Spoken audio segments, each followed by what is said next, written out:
The war had ended, but the fear had not.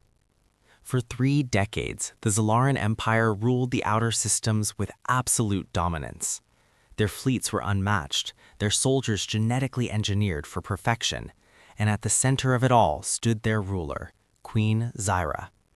To her enemies, she was a legend. To her people, a god. And to humanity, she was the reason Earth surrendered.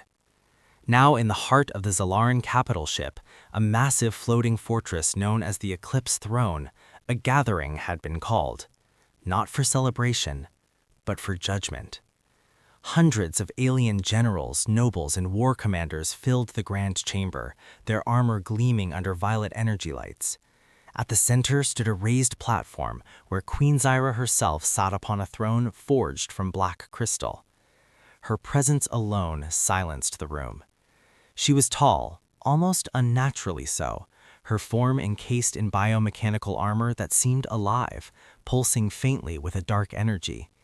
The armor was not just protection, it was a symbol of power, crafted from materials no known civilization could replicate. And yet, there was something different about it today. Something altered. The chamber doors slammed shut. A sharp echo followed. Queen Zyra rose slowly from her throne. The movement alone sent a ripple of tension across the room. Her glowing eyes scanned the assembly.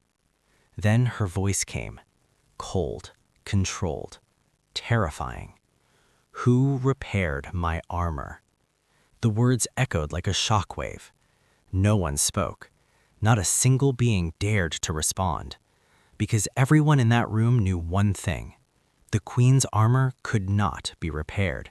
It was grown, not built, forged in the ancient cores of dying stars. Only the royal bloodline could command it. And yet, just hours ago, a critical fracture in her chest plate had mysteriously vanished, healed, perfect. It was impossible, and impossible things were dangerous. "Step forward," she commanded. Still silence. A Zalaran general stepped forward cautiously. "Your Majesty, we believed it to be a self-repair cycle." Before he could finish, the Queen raised her hand. The general was lifted off the ground instantly, as if gravity itself obeyed her will. "I did not ask what you believed," she said. Her voice dropped lower. "I asked who did it." The general choked, suspended in the air. "No one has access to your armor, my queen. It cannot be—" With a flick of her fingers, he was thrown across the chamber, crashing into a pillar. Silence returned, heavier than before. Then, a voice. "I did." It was quiet, almost lost in the vastness of the chamber, but everyone heard it. Heads turned. At the back of the room, standing among the lowest-ranked technicians and servants, a human stepped forward. The reaction was immediate. Murmurs, shock, disbelief. "A human? That's impossible. They barely understand our systems." The guards tensed, weapons ready. But the human didn't stop. He walked forward slowly, his posture calm despite the hundreds of eyes fixed on him. His name was Elias Vance, and he knew this moment could cost him his life. He stopped at the base of the platform, looked up, directly at the Queen. "I repaired it," he said. The room felt like it had stopped breathing. Queen Zyra stepped down from her throne. Each step echoed like a countdown. "You," she said, studying him. "A human engineer?" Elias nodded once. "You claim to have repaired something that predates your entire species?" "I didn't claim, I did it." A ripple of tension spread again. The Queen circled him slowly. "Explain," she demanded. Elias took a breath. "Your armor wasn't healing. It was failing." That alone caused outrage. "How dare you?" one noble began. But the Queen raised her hand. "Silence. Continue." Elias nodded. "When you returned from the last battle near the Karthus Rift, your armor sustained microfractures, not visible to your systems." The Queen's eyes narrowed. No Zalaran scanner detected this. That's because they weren't looking for damage, they were looking for failure. A pause. Your armor isn't just technology. It's adaptive, alive in a way. It learns, evolves. The Queen watched him closely now. And something changed it, Elias said. The room leaned in. The energy from the rift, it interfered with the armor's internal structure, not enough to destroy it, but enough to confuse it. Elias gestured slightly. It started rejecting its own repair protocols. A long silence followed. Even the Queen didn't interrupt. So, Elias said, I didn't repair your armor. A pause. I helped it remember how to repair itself. The chamber erupted. Lies!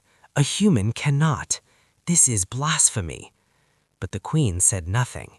She simply looked at him. Then, prove it. Elias didn't hesitate. Damage it again, he said. The entire room froze. Even the guards looked stunned. The Queen tilted her head slightly. You are asking me to destroy my own armor. I'm asking you to trust me. A dangerous request. Silence stretched. Then, without warning, the Queen raised her hand and struck her own chestplate with a surge of energy. A sharp crack echoed. The armor fractured. Gasps filled the room. A visible break spread across the surface. All eyes turned to Elias. He stepped forward slowly, raised his hand, but he didn't touch the armor. Instead, he closed his eyes, focused. Nothing happened at first. Then, a faint pulse. The broken edges of the armor began to shift, not mechanically, organically, like something waking up. The fracture sealed itself, piece by piece, until it was perfect, again. Silence, deeper than before. The Queen looked down at her armor, then back at Elias. For decades, she said slowly, we believed ourselves to be the most advanced beings in the galaxy. Her gaze sharpened. And yet, a human. She stepped closer, understood what we did not. Elias didn't smile. He didn't celebrate. He simply said, you weren't looking in the right direction. The Queen studied him for a long moment. Then, why? She asked. The question caught everyone off guard. Why help me, she clarified. Your people lost this war. Elias's expression changed slightly. Not anger, not fear, something else. Because what damaged your armor, Elias said quietly, is coming back. The temperature in the room seemed to drop. The rift wasn't just an anomaly, he continued. It was a signal. A pause. And something answered. The Queen's eyes narrowed again. You're saying there is a greater threat? Elias nodded. Yes.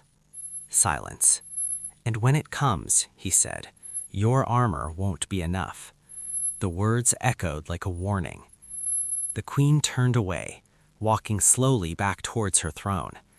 The entire chamber waited, for her judgment, for his fate. Finally, she spoke.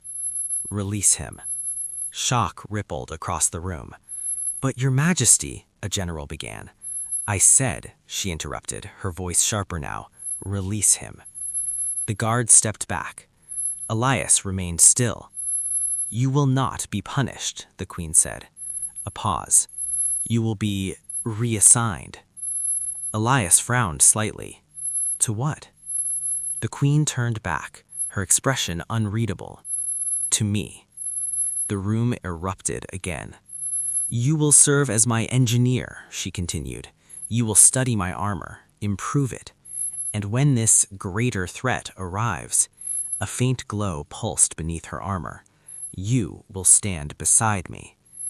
Elias looked at her, at the being who once conquered his world, and now was asking for his help.